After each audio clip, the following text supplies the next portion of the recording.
नमस्कार। प्रभाव साक्षी news network पर आप सभी का स्वागत है। जम्मू कश्मीर से अनुच्छेद 370 को हटाए हुए आज 4 साल पूरे हो गए। इन 4 सालों में जम्मू कश्मीर ने वो खुशी देख ली है जो बीते 3-4 दशकों में उससे छीन ली गई थी। सिर्फ 4 सालों में आतंकवाद, अलगाववाद, भ्रष्टाचार और परिवारवाद जैसी समस्याओं पर काबू पाना और राज्य की अर्थव्यवस्था को फिर से अपने पांव पर खड़ा कर देना किसी चमत्कार से कम नहीं है। जिस कश्मीर घाटी में पहले आईएस और पाकिस्तान के झंडे लहराए जाते थे, आज वहां यह सब बंद हो गया है और हर घर पर तिरंगा फहरा रहा है। लाल चौक में तिरंगा फहराने पर पहले गोली लगने का खतरा रहता था, लेकिन आज नए रंग रूप में लाल चौक पर शान से फहराता तिरंगा हर किसी को नए कश्मीर का एहसास करा रहा है। यही नहीं, भारत के राष्ट्रीय ध्वज का विरोध करने वाले हुर्रियत जैसे अलगाववादी संगठन के कार्यालय पर भी तिरंगा लहरा रहा है। विपक्ष भले आज भी 370 की वकालत कर रहा हो, लेकिन देश देख रहा है कि मोदी सरकार ने अनुच्छेद 370 को हटाया तो जम्मू कश्मीर में आतंकवाद और अलगाववाद पर रोक लग गई।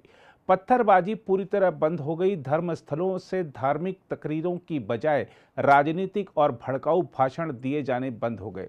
कश्मीरियों के बच्चों को अलगाववादियों की ओर से बहकाकर गलत राह पर ले जाना बंद हो गया। आतंकवाद के प्रति लोगों की सोच में ऐसा परिवर्तन आया है कि अब सुरक्षा बलों के ऑपरेशन की राह में बाधा नहीं पैदा की जाती, बल्कि उनकी मदद की जाती है। और कई उदाहरण तो ऐसे भी देखने में आए जब ग्रामीणों ने ही आतंकवादियों को दबोचकर उन्हें सुरक्षा बलों को सौंप दिया। जम्मू कश्मीर में स्कूल कॉलेजों का बंद रहना और हड़तालों का आयोजन अब बीती बात हो गई है। सीमा पार से होने वाली घुसपैठ पर रोक लग गई है। सीमा पार से होने वाली गोलाबारी बंद हो गई है, जिससे सीमावर्ती इलाकों में रहने वाले लोगों को जब तब भागकर बंकरों में छिपकर जान बचाने से आज़ादी मिल गई है। 370 हटने से पुलिस, सेना और अन्य जांच एजेंसियों के बीच ऐसा अच्छा समन्वय बना है कि जम्मू कश्मीर में कानून व्यवस्था की नाकामी के चलते होने वाली घटनाओं में 97% की गिरावट आ गई है और आतंकवाद संबंधी घटनाएं पहले से घटकर आधी से भी कम हो गई हैं। यही नहीं, जम्मू कश्मीर में अब किसी एक परिवार का शासन नहीं चलता, बल्कि निचले स्तर तक लोकतंत्र मजबूत हो गया है।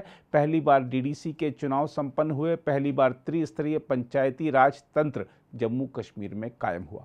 इसके तहत 33,274 प्रतिनिधि चुने गए। जम्मू कश्मीर के बुनियादी ढांचे का इस तरह विकास किया गया कि यह केंद्र शासित प्रदेश आज बड़े से बड़े अंतर्राष्ट्रीय सम्मेलनों का आयोजन कर सकता है। हाल ही में श्रीनगर में G20 देशों की बैठक शांतिपूर्वक संपन्न हुई। श्रीनगर में पहला मल्टीप्लेक्स खुला और अब धीरे धीरे घाटी के कई इलाकों में सिनेमाघर खुल चुके हैं और हाउसफुल भी चल रहे हैं। जम्मू कश्मीर का सुरक्षा वातावरण सुधरने का लाभ यह हुआ कि यहां पर्यटकों की संख्या हर साल नए रिकॉर्ड बना रही है, जिससे पर्यटन उद्योग के लिए स्वर्ण काल शुरू हो गया है। कश्मीर में पहले से प्रसिद्ध पर्यटन स्थलों के विकास और सौंदर्यीकरण के अलावा उन क्षेत्रों को भी पर्यटन की दृष्टि से विकसित किया जा रहा है जो खूबसूरत होने के बावजूद अभी तक पर्यटक केंद्र नहीं बन पाए थे। साथ ही डल झील अपने इतिहास में पहली बार सबसे ज्यादा साफ नजर आ रही है। बदलते जम्मू कश्मीर की नई तस्वीर को देखेंगे तो पाएंगे कि इस केंद्र शासित प्रदेश को 73,000 करोड़ रुपए के निवेश प्रस्ताव मिले, जिससे रोजगार के अवसर बढ़े हैं। विश्व का सबसे ऊंचा रेलवे ब्रिज चेनाब में बन रहा है, जो कि कश्मीर में है। कश्मीर में ही चेनानी नशारी में देश की सबसे बड़ी सुरंग बन रही है। राष्ट्रीय राजमार्गों का तेजी से विकास हो रहा है। दिल्ली अमृतसर कटरा एक्सप्रेसवे बन रहा है। इसके अलावा जम्मू और श्रीनगर को स्मार्ट सिटी अभियान के तहत नए सिरे से विकसित किया जा रहा है। ये नहीं, 370 हटने के बाद से 19,096 किलोमीटर रोड का निर्माण जम्मू कश्मीर में हो चुका है। इस केंद्र शासित प्रदेश में एम्स, IIM और IIT की स्थापना का कार्य चल रहा है। यहां अब तक 244 पुलों का निर्माण कार्य पूरा हो चुका है और 39 सुरंगों के निर्माण को मंजूरी मिल चुकी है, जिससे आने वाले दिनों में हर मौसम में जम्मू कश्मीर में कहीं भी आवागमन सुनिश्चित हो सकेगा। इसके अलावा 58,478 करोड़ रुपए के प्रधानमंत्री विकास पैकेज के तहत जम्मू कश्मीर को मिली परियोजनाओं ने यहां की तकदीर और तस्वीर दोनों बदल कर रखती है। इसके अलावा जम्मू कश्मीर में अब केंद्रीय योजनाओं का लाभ पूरी पारदर्शिता के साथ लोगों को मिल रहा है। भूमिहीनों को सरकार जमीन भी दे रही है, युवाओं को नौकरी मिल रही है, स्वरोजगार की चाह रखने वालों को कौशल प्रशिक्षण और कारोबार खड़ा करने के लिए आसानी से कर्ज मिल रहा है। संघर्ष विराम होने के चलते सीमावर्ती गांवों के लोग शांति से जीवन जी रहे हैं। सभी धर्मों के लोग अपने पर्वों को शांतिपूर्वक मना पा रहे हैं। अमरनाथ यात्रा सफलता के साथ चल रही है। कुछ दिनों पहले वार्षिक खीर भवानी मेले में भी भारी भीड़ जुटी थी और अब 33 सालों से ज़्यादा समय के बाद मुहर्रम का जुलूस भी निकाला गया था। कश्मीरी पंडितों की हालत में भी सुधार आया है। उनके लिए आवास बने हैं। आतंकवाद के दौर में तबाह कर दिए गए हिंदू मंदिरों का जीर्णोद्धार और पुनर्निर्माण कार्य भी चल रहा है। कश्मीरी महिलाओं को आत्मनिर्भर बनाया जा रहा है। कश्मीर में दूर दराज के क्षेत्र में ग्रामीण महिलाओं को रोजगार हासिल करने के लिए ज़्यादा मशक्कत नहीं करनी पड़ती, क्योंकि प्रशासन खुद उनके पास चलकर जाता है। देखा जाए तो जम्मू कश्मीर में इस समय विकास की नई बयार बह रही है। आप जम्मू या श्रीनगर जैसे बड़े शहरों में चले जाइए या फिर किसी दूर दराज के सीमाई इलाकों में स्थित गांवों में, हर जगह आपको बुनियादी ढांचा परियोजनाओं संबंधी निर्माण कार्य होते या सरकारी योजनाओं के लाभों के प्रति लोगों को जागरूक करते कार्यक्रम आयोजित होते दिख जाएंगे। दूर दराज में कई पहाड़ी इलाके हैं जहां आज़ादी के बाद से अब तक विकास नहीं पहुंचा था, लेकिन अनुच्छेद 370 हटने के बाद से हालात में बदलाव आया है। दूर दराज के पंचायत क्षेत्रों में ग्राम सभाओं की लंबे अरसे से लंबित मांगों को पूरा किया जा रहा है। ग्रामीण क्षेत्रों में अच्छे स्कूल, कॉलेज और अस्पताल तो बन ही रहे हैं, साथ ही सड़क संपर्क को भी सुधारा जा रहा है, जिससे स्थानीय निवासियों के जीवन में बड़ा परिवर्तन आया है। हम आज़ादी का अमृत महोत्सव मना रहे हैं, लेकिन कश्मीर के गांव में रहने वालों को असल आज़ादी तब मिली जब उन्हें कच्चे घरों से मुक्ति मिली। जम्मू कश्मीर के तमाम गांवों में आज़ादी के बाद पहली बार प्रधानमंत्री आवास योजना के तहत ग्रामीणों को पक्का घर मिला। आज़ादी के 75 साल बाद पहली बार सड़क, पुल, संपर्क, बिजली का कनेक्शन और पक्के मकान पाकर ग्रामीण खुश हैं। अब खुद चलकर मूलभूत सुविधाएं दरवाजे पर आ रही हैं तो लोगों को यकीन नहीं हो रहा है। इसके अलावा जम्मू कश्मीर में खेल सुविधाओं के विकास और राष्ट्रीय व अंतर्राष्ट्रीय खेल स्पर्धाओं के आयोजन की वजह से यहां नए नए खिलाड़ी निकल रहे हैं। खेलो इंडिया आयोजन में केंद्र शासित प्रदेश के खिलाड़ियों ने अपने जोश, उत्साह और प्रतिभा से सबका दिल जीत लिया। बदलते हुए माहौल में खेल आयोजनों से खिलाड़ियों के हौसले बुलंद हुए हैं और उनके मन में भी अपने देश का नेतृत्व करने का भाव जागा है। साथ ही जम्मू कश्मीर के किसानों के अच्छे दिन आ गए हैं, क्योंकि तकनीक का उपयोग सिखाकर उनकी लागत कम की गई है और फसल व उत्पाद की गुणवत्ता सुधरने से उनका मुनाफा बढ़ा है। जम्मू कश्मीर में त्रिस्तरीय पंचायतें और डीडीसी के प्रतिनिधि जहां जनता की समस्याओं को सुलझा रहे हैं, तो वहीं विधानसभा सीटों का भी नए सिरे से परिसीमन हो चुका है। इसके तहत कश्मीर क्षेत्र में विधानसभा सीटों की संख्या 47, जबकि जम्मू क्षेत्र में विधानसभा सीटों की संख्या 43 हो गई है। इसके साथ ही जम्मू कश्मीर विधानसभा में सीटों की कुल संख्या 90 हो गई है। इससे पहले विधानसभा सीटों की संख्या 86 थी, जिनमें से 37 सीट जम्मू में जबकि 46 कश्मीर में थी। जम्मू कश्मीर की इस बदलती तस्वीर की चर्चा और सराहना यहाँ के लोग भी खूब कर रहे हैं। आज जब कश्मीर के हालात पर कोई बाहरी सवाल उठाता है तो खुद कश्मीरी वीडियो बनाकर उसे सबूत के साथ जवाब देते हैं। बदले माहौल और विकास के यह सबूत देखकर ही पाकिस्तान अधिकृत कश्मीर में भी भारत के साथ जुड़ने की मांग होने लगी है। मोदी सरकार ने दिल्ली और कश्मीर के दिल के बीच की दूरी भी घटा दी है। पहले दिल्ली से कोई मंत्री कश्मीर जाता था तो वह एक बड़ी खबर होती थी, क्योंकि महीनों या सालों बाद ऐसा होता था। लेकिन अब आपको लगातार वहां केंद्र सरकार के मंत्री और प्रतिनिधि दौरा करते हुए और परियोजनाओं की प्रगति की समीक्षा करते हुए दिख जाएंगे। बहरहाल, जहां तक 370 हटने से अब्दुल्ला और मुफ्ती परिवार को होने वाले दर्द की बात है, तो यह स्वाभाविक ही है, क्योंकि एक तो उनके हाथ से सत्ता गई, भ्रष्टाचार के मामले खुलने से इज्जत गई और हाल ही में बेनामी संपत्तियों पर कार्रवाई हुई।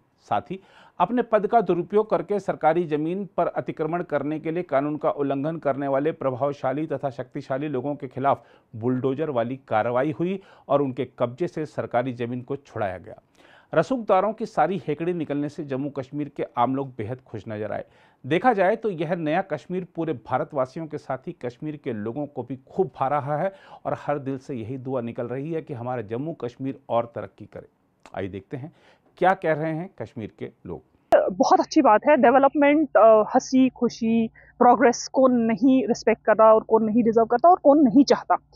कश्मीर को बहुत टाइम से एक ब्रेक की, एक जो है डिफरेंट माहौल की जरूरत थी और आर्टिकल 370 के हटने से क्या हुआ, मतलब ऐसा क्या हुआ कि लोगों का बिल्कुल रवैया चेंज हो गया, बिल्कुल नजरिया चेंज हो गया।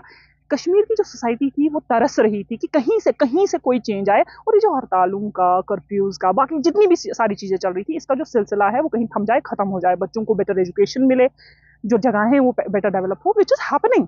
कम से कम ये तो हुआ है कि हड़तालें नहीं हो रही, कम से कम ये तो नहीं हो रहा है कि गवर्नमेंट एम्प्लॉयज जिनका काम है लोगों को सर्व करना, वो घर पे तो नहीं बैठे हैं क्योंकि हड़ताल है, क्योंकि कर्फ्यू है, और हमारे जो बच्चे हैं वो घर पे नहीं बैठे हैं because of some untoward incidences और समथिंग। और ऐसा नहीं है कि सुबह बंदा निकलता है ये नहीं समझ आता कहाँ पे पथराव हो रहा होगा, किस गाड़ी का शीशा कहाँ पे टूटेगा। मिशुबासन यहाँ जो हमारे मिस्त्री हैं उन्होंने इतना कमाया होगा शीशे चेंज कर करके कि कल सुबह आज कहीं से भी पत्थर आ जाता था गाड़ी के शीशे पे लग जाता, चाहे वो बंदा न्यूट्रल ही क्यों ना होता, चाहे वो बंदा कहीं का भी क्यों ना होता, नुकसान होना बहुत इनएविटेबल था। वो सारे नुकसान, ये बहुत छोटी बात है, बहुत ग्राउंड लेवल की बात है, कोई सुन के हंसेगा भी, बट बेसिक थिंग्स मैटर। जब बेसिक चीजें मिलती हैं तब एक ब्रॉडर पर्सपेक्टिव दिखता है। G20 को देख लीजिए, कितना टूरिज्म डेवलप हुआ इस साल, कितना फॉरेन टूरिस्ट, खैर मैं स्टैटिस्टिक्स में नहीं जाऊंगी, लेकिन there was a considerable amount of foreign tourist है, there was a considerable amount of many local tourist also, जो इंडियन मेनलैंड से जो टूरिस्ट आए काफी सारे आए, नई नई जगहें डेवलप हुई। पिछले साल तक गदपथरी को कोई पूछता नहीं था, इस साल paragliding what not adventure sport जो कि हम स्पीति जाते थे करने के लिए, वो सब कुछ कश्मीर में डेवलप हो रहा है। तो it's a very good thing and we are really happy about it,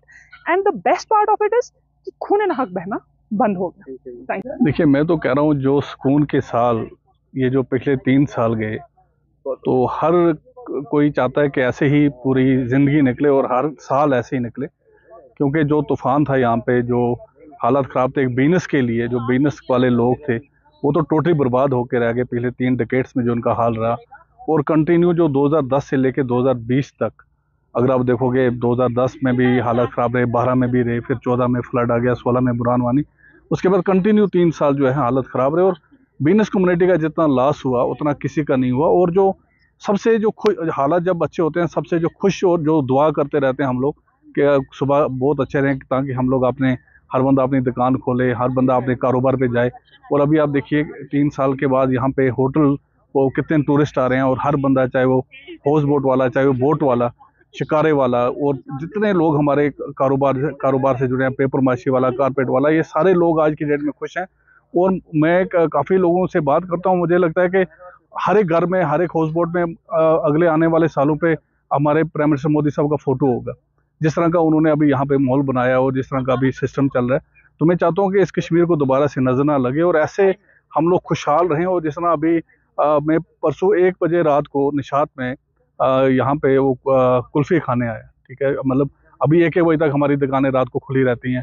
तो यही हमारा कल्चर है और यही हमारी कश्मीरियत है। अगर आप पहले देखोगे, लोग रात का खाना भी दुकानों पे खाते थे। हम चाहते हैं, हम दुआ करते हैं कि वो वक्त वापस आ जाए, वो कारोबार और जो बिजनेस वाले लोग हैं वो तरक्की करें, क्योंकि बिजनेस अच्छा होगा तो जो यूथ, हमारी बेरोजगार यूथ है, 35 लाख लोग हमारे जम्मू कश्मीर में जो हैं 14-15 साल और 34 साल की एज में जो हैं, वो लोग अपना जो वे आउट वो देख रहे हैं कि हम क्या करें। तो उनके लिए हम एक पाथ बनाएं, उनके लिए एक माहौल बनाएं, ताकि हम उनको एडजस्ट कर सकें, वो अपना कारोबार कर सकें। देखिए, डेवलपमेंट की बात हम अगर करें तो सिक्योरिटी सिचुएशन के बेहतर हो जाने की वजह से जो है टूरिस्ट फुटफॉल बढ़ चुका है। 1.5 करोड़ टूरिस्ट एक इतनी छोटी वैली में आना, ये अनप्रेसिडेंटेड बात है। पहले कभी नहीं देखा गया इतने टूरिस्ट का फुटफॉल, इतनी टूरिस्ट की तादाद पहले वैली में कभी नहीं देखी गई। और इसका पूरा श्रेय जाता है सिक्योरिटी एजेंसीज को, क्योंकि उन्होंने बहुत अच्छे से यहाँ पर सिक्योरिटी सिचुएशन को कंट्रोल किया है, जिससे टूरिस्ट में जो है कॉन्फिडेंस बढ़ता है।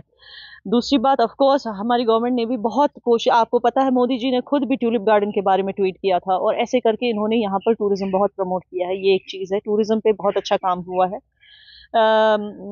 दूसरा जो है, ऐसी कई जगहें हैं कश्मीर में जो टूरिस्ट सेंट्रिक नहीं हुआ करती थी, जैसे बंगश वैली लोलाब में, लेकिन उसको भी एक्सपोजर देने की कोशिश की गई है ताकि कश्मीर को पूरी तरह से एक टूरिस्ट इकोनॉमी में बदल। आप एजुकेशन सेक्टर में अगर देखेंगे तो आप देखिए, एजुकेशन एंड हेल्थ सेक्टर की अगर मैं बात करूं तो मेरे ख्याल से 7 नए जीएमसीज बन रहे हैं और 2 नए एम्स की तैयारी पूरी होने वाली है। नीट में 500 से 1200 सीट कर दी गई हैं। उसके अलावा अब हेल्थ सेक्टर की बात करें तो बहुत सारे नए हॉस्पिटल्स आए हैं, जैसे आप देखें पारस हॉस्पिटल, सिग्नस हॉस्पिटल, बहुत सारी नई चीज़ें हुई हैं। और अगर आप डेवलपमेंट की बात करें खास, तो पीएम पैकेज डेवलपमेंट के द्वारा जो 54 प्रोजेक्ट्स में से 32 कंप्लीट हो चुके हैं। तो ये चीज़ भी हमें देखनी चाहिए। और MOUs इतने सारे साइन हुए हैं फॉरेन कंपनीज के साथ। इवन जो मेन स्ट्रीम इंडिया के जो इन्वेस्टर्स हैं वो भी आने लगे हैं यहाँ पे। फिल्म मेकिंग पॉलिसी बनाई गई है ताकि इसको एक फिल्मिंग इकोनॉमी भी बनाया जाए। जैसे हमारे हैदराबाद में NTR स्टूडियो है, वैसी भी कोशिशें की जा रही है कि इसको एक हब बना दें फिल्म मेकिंग का, तो उससे भी रेवेन्यू इंक्रीज होगा। तो बहुत सारी ऐसी पॉलिसीज़ इंट्रोड्यूस हुई हैं, बहुत सारी नई चीज़ें, नई एजुकेशनल इंस्टीट्यूशंस, नए प्रोजेक्ट्स इंट्रोड्यूस हुए हैं जो कंप्लीशन की तरफ आ रही हैं।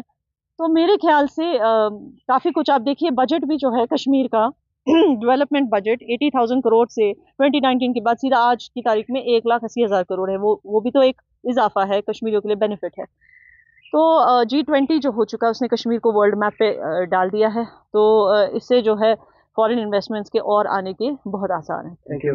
बहरहाल हमें यह भी ध्यान रखना चाहिए कि मोदी सरकार के सुरक्षित और समृद्ध जम्मू कश्मीर के सपने को पूरा करने के लिए हमारे सुरक्षा बलों ने बड़ी कुर्बानी दी है। इसलिए सेना, पुलिस, अर्धसैनिक बलों समेत सभी सुरक्षा बलों का हम आभार प्रकट करते हैं। अगर आप भी लेना चाहते हैं देश दुनिया की तमाम जानकारी तो आज ही सब्सक्राइब करें हमारे चैनल को। साथ ही नीचे दिए बेल आइकन को जरूर दबाएं ताकि हर अपडेट आप तक पहुंच सके।